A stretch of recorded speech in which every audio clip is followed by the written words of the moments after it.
Hello everyone, and welcome back to my deep dive on the book of Proverbs. Today we'll be picking up with Proverbs Chapter 4. The chapter starts with, "My children, listen when your father corrects you. Pay attention and learn good judgment, for I am giving you good guidance.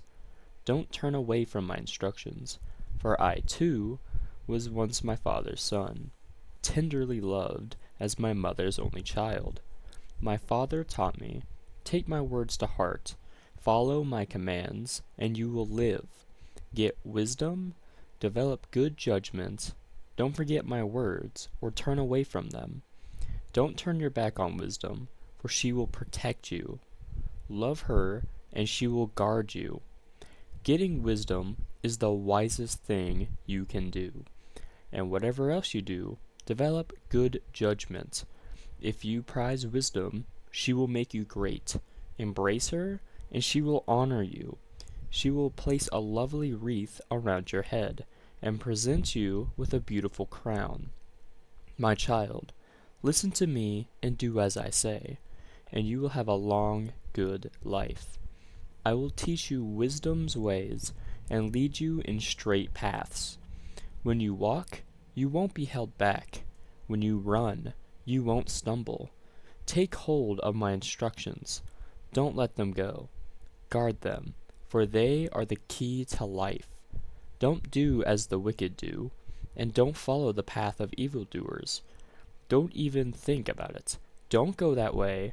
Turn away and keep moving. For evil people can't sleep until they've done their evil deed for the day. They can't rest until they've caused someone to stumble. They eat the food of wickedness and drink the wine of violence. The way of the righteous is like the first gleam of dawn, which shines ever brighter until the full light of day. But the way of the wicked is like total darkness. They have no idea what they are stumbling over. My child, pay attention to what I say. Listen carefully to my words. Don't lose sight of them. Let them penetrate deep into your heart, for they bring life to those who find them, and healing to their whole body.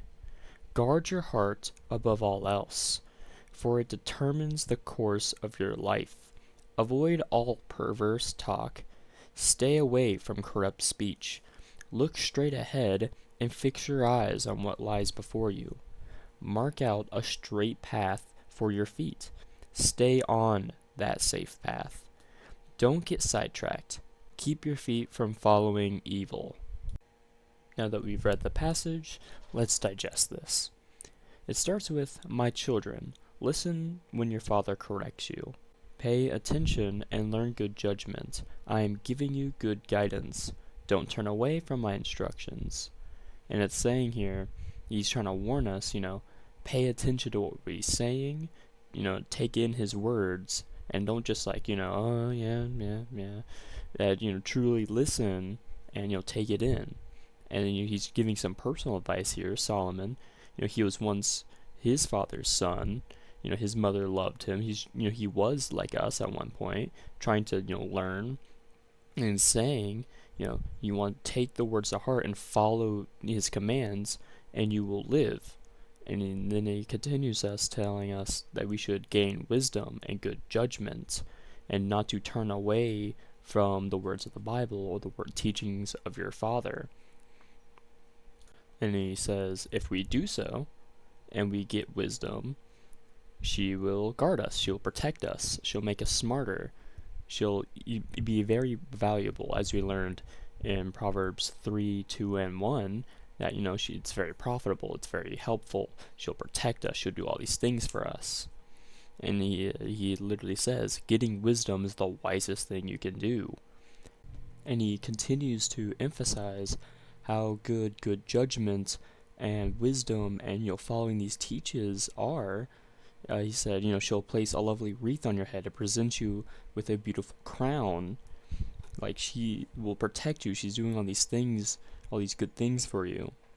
And it says, when you walk, you won't be held back. When you run, you won't stumble. Take hold of my instructions and don't let them go. Guard them, for they are the key to life. And he's saying, again, he's still emphasizing this point. He really wants to drive it home that he's going to teach you. He's going to be good. He's going to be grand. And he says, don't do as the wicked do. Don't follow in their path. And he keeps saying, like, don't even think about it. Don't go that way. Turn away, keep moving. For the evil people can't sleep till they've done their evil. They can't rest at all until they cause someone else to fall. And he's warning us, don't be like that. They eat the food of wickedness. They drink violence. And he says that, that's horrible, don't do that. And instead, he tells us that we should be like the first gleam of dawn, which is the way to righteousness. He says the way of wickedness, however, is complete darkness. And you keep stumbling because it's complete darkness. You can't see anything. However, he says, he wants you to very carefully listen to the next verse here, 21. So much so that he wants those words to penetrate into your heart, for they will bring you life and healing. And what he wants to tell you is that your heart determines the course of your life, and that you should guard it with everything. And he tells us how to do that is by avoiding all perverse talk. Not just some, not just minding your words, but all perverse talk. Stay away from corrupt speech. And that means swearing, perverted conversations, perverted jokes even. It doesn't matter the intent, because he doesn't say avoid all perverse intent, all perverse jokes. And I don't think it just means, perverted in the sexual sense, but it twisting anything into an ungodly manner. And so it tells us to avoid this. You must look straight ahead and fix your eyes on what lies before you. So it's telling us to focus on God. And it says, mark out a straight path for your feet, then stay on it. Don't get sidetracked, and keep your feet from doing evil. And now, we're going to stumble, we're going to fall into sin. I mean, we're human. But he's trying to warn us, try not to. He's telling us to, plot ourselves a course here. And a good example of that is like you're hiking. And let's say we have two dudes who are hiking the same trail, and that trail is going left and going right.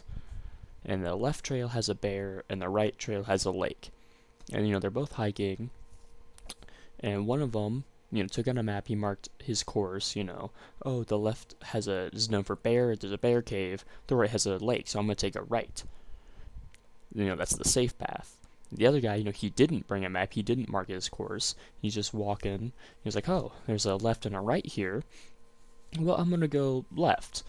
And the guy with the map decides, I'm going to go right, deciding not to get sidetracked because he knows there's danger over there because he, pre-plotted his course. But the guy who didn't, he doesn't know. And now that causes him to stumble into evil, the bear's den there. Alright, so thank y'all for tuning in. I hope y'all have a blessed day. And tomorrow, hopefully, I will be able to do Proverbs Chapter 5.